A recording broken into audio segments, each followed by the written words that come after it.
For the last year, I've lived in Metro Manila and I've loved it here. For some reason, I'm always extremely interested to figure out how cities work and how they can improve things. And for the most part, I've seen a lot of great news about Metro Manila in the papers. However, just the other day, my girlfriend showed me a picture. These words were spoken by a 26-year-old resident of Metro Manila. All our Filipino neighbors were gone, replaced by Chinese nationals.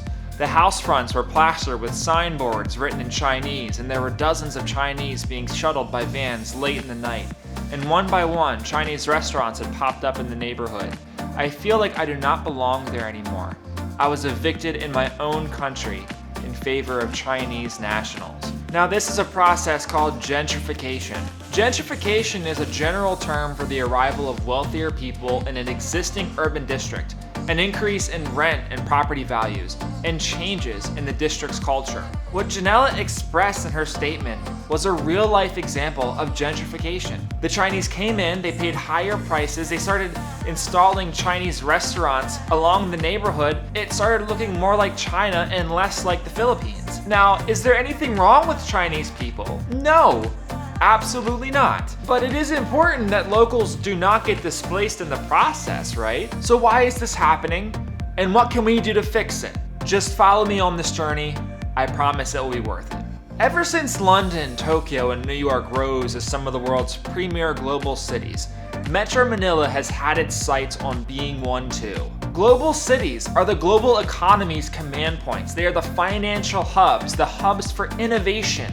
And everyone wants to be a global city to get a piece of that global pie. To be a global city though, you need to attract global attention. You need to attract foreign investors. Take Chinese investors, for example. Metro Manila has done a great job attracting investors from China, Korea, Japan, America, and many other countries from around the world. BGC in Metro Manila is an example of a place that was built in part by a US-based architecture and engineering firm. They made a beautiful part of Metro Manila that has attracted countless investors from countless countries around the world. Because of all this, the Philippines now has the highest growing GDP of any country in Southeast Asia. The influx of foreign investors into the Philippines has resulted in a drastic increase in earnings in the service sector. It is nothing short of remarkable. The service sector accounts for 55% of the total GDP in the Philippines.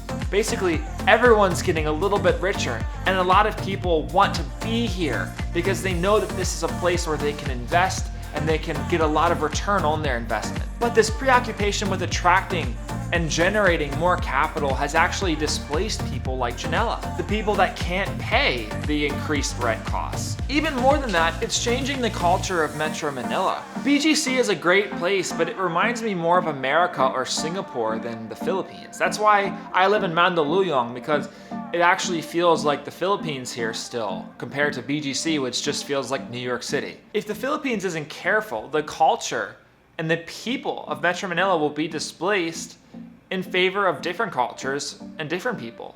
Many parts of Metro Manila might not even be distinguishable from New York City. This is like a really hard video to make because I know that foreign investment has done a lot to improve the quality of life in Metro Manila, but the problem is a lot of the people have not been able to experience that higher quality of life. Only the foreigners that come in and invest here can experience that. How many people can afford to pay 25,000 pesos and up for an apartment when they're not even making 25,000 pesos per month?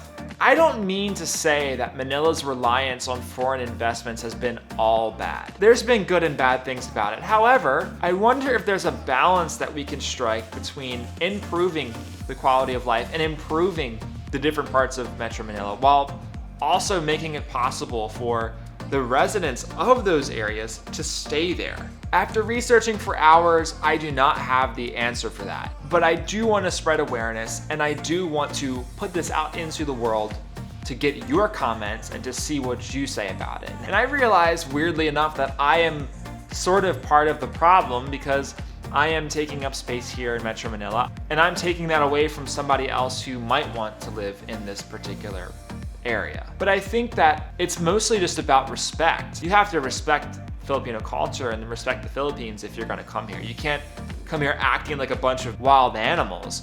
These are all things that we need to think about, and this is a worthwhile video for me to make, and there's a lot more there's a lot more research that I have to do. All right, guys, thank you so much for watching again. Tom out. Bye-bye.